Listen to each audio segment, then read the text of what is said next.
Oh my God. Come closer, dear friend, for I have a question for you. When was the last time you felt truly happy? Not the kind of happiness that flashes and fades, but the quiet, steady kind that lingers like the scent of rain. Today, in this little corner of the world, I wish to speak with you about happiness. How we have been taught to chase it in all the wrong places, and how it may be quietly blooming in the very moments we overlook. So get in, dear gentle viewer, and let us meditate together.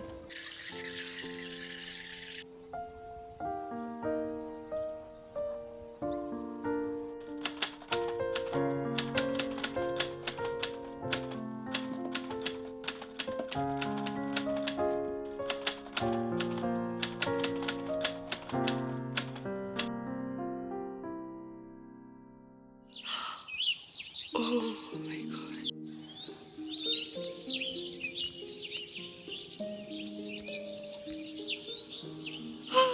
Look at the sunrise today.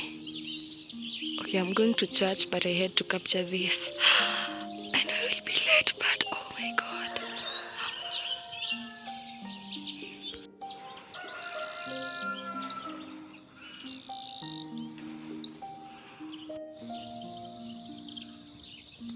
Good morning, dear soul, or perhaps good evening, if the day has already laid its head to rest where you are.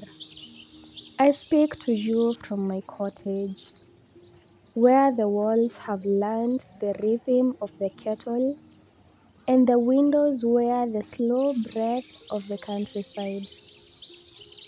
This is not a place of grand spectacles, and yet, here I have found more joy than in all the glittering avenues of the world, and perhaps you might too.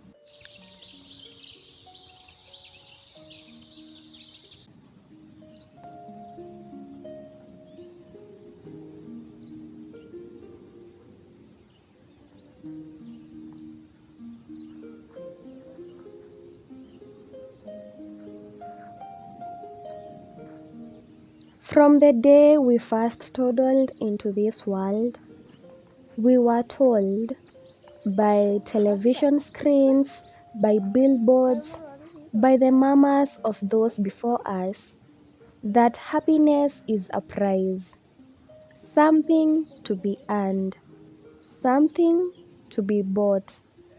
We were taught to measure joy in milestones, the bigger, the better, the rarer, the sweeter. And so we chase the next job, the next house, the next grand holiday, the next applause.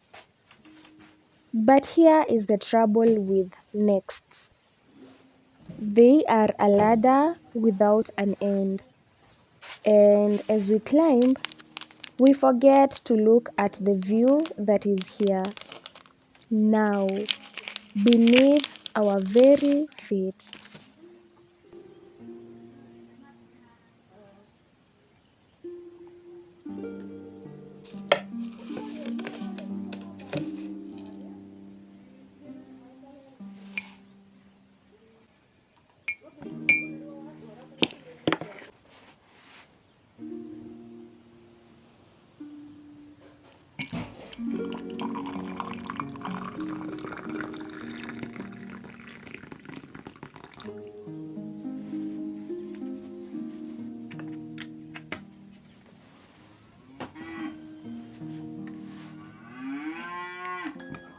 The philosopher Epicurus once wrote, "Do not spoil what you have by desiring what you have not. Remember that what you now have was once among the things you only hoped for." It is a sobering thought, that the life we are living today may have once been the very thing we prayed for. And yet, in our constant reaching, we forget to hold it with gratitude.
Let us step for a moment into the workings of the mind.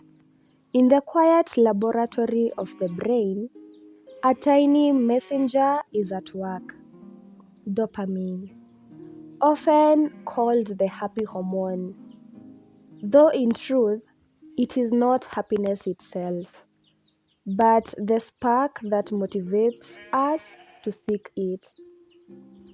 Dopamine is released when we experience pleasure, but also when we anticipate it.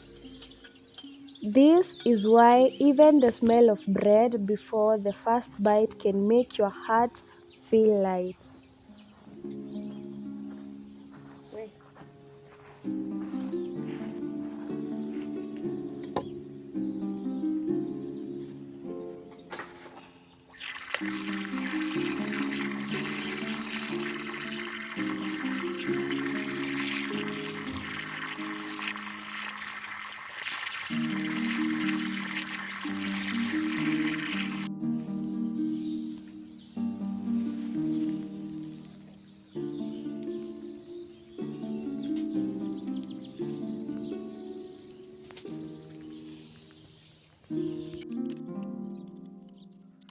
But here is where modern life grows dangerous.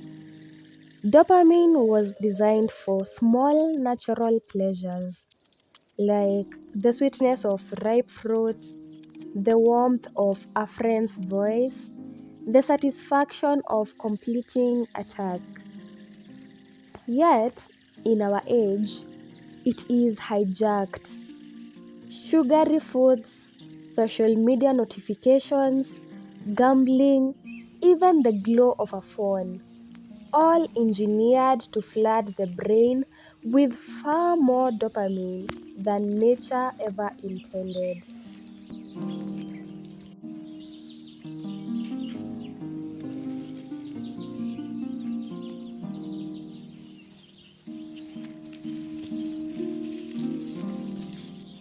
Worse still, it is hijacked by certain substances like cocaine, methamphetamine, nicotine, among others, can trigger such an unnatural surge that the brain's delicate balance begins to falter. What once brought joy no longer satisfies. The brain, accustomed to excess, becomes restless in the face of ordinary life. This, dear listener, is why so many feel numb in a world overflowing with stimulation. They have been taught to feast on fireworks, and now the candlelight seems dim.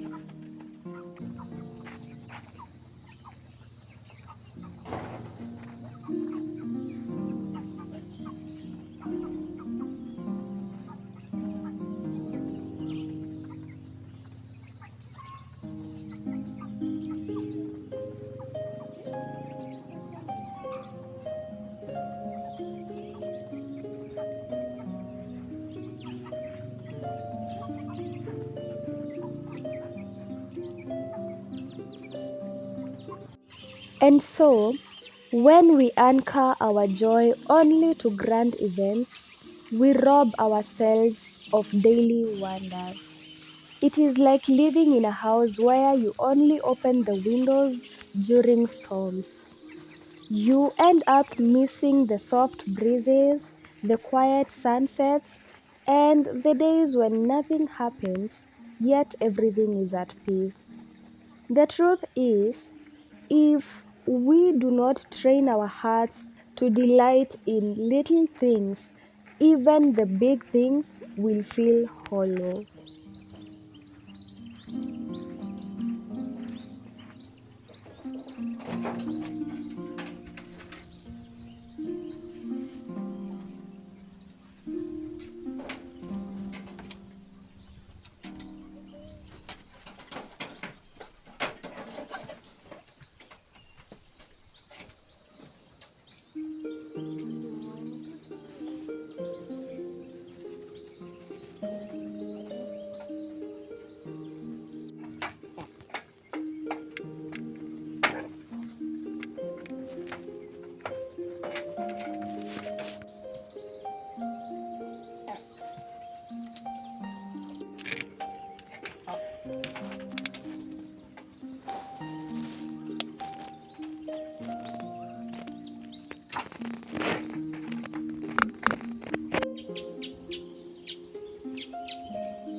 Yeah.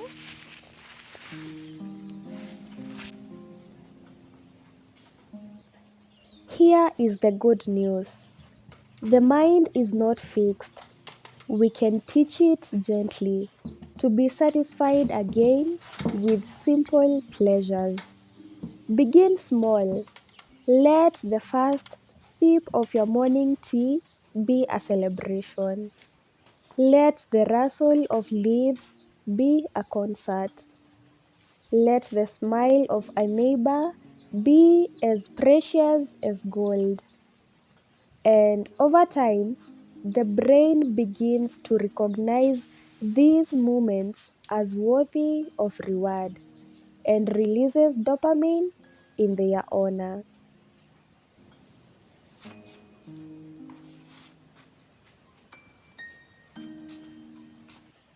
It is, in a sense, a return to innocence, a way of living where joy is not locked behind a door marked achievement, but scattered like wildflowers along the path you already walk.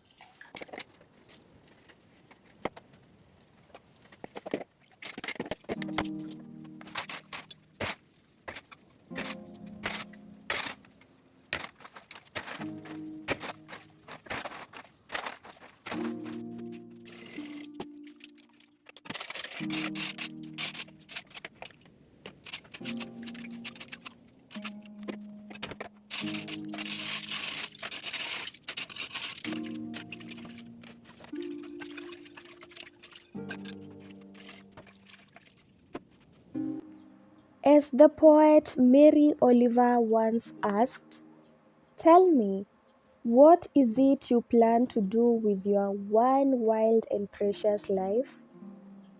I have often thought, perhaps we could spend it noticing the way the light pulls on the floor in the late afternoon, the way a loaf of bread sighs as it cools, the way our own breathing slows when we remember that here, now is enough.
And so, my friend, as you continue to enjoy the vlog, I leave you with this. Happiness is not a destination, nor a rare jewel to be found. It is a rhythm, quiet, steady, and close at hand. May you hear it in your own days, and may it sing to you softly like a lullaby you had forgotten but now remember. Until we meet again, I wish you peace, warmth, and a thousand small joys.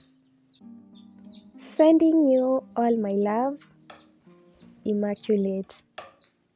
I will see you soon.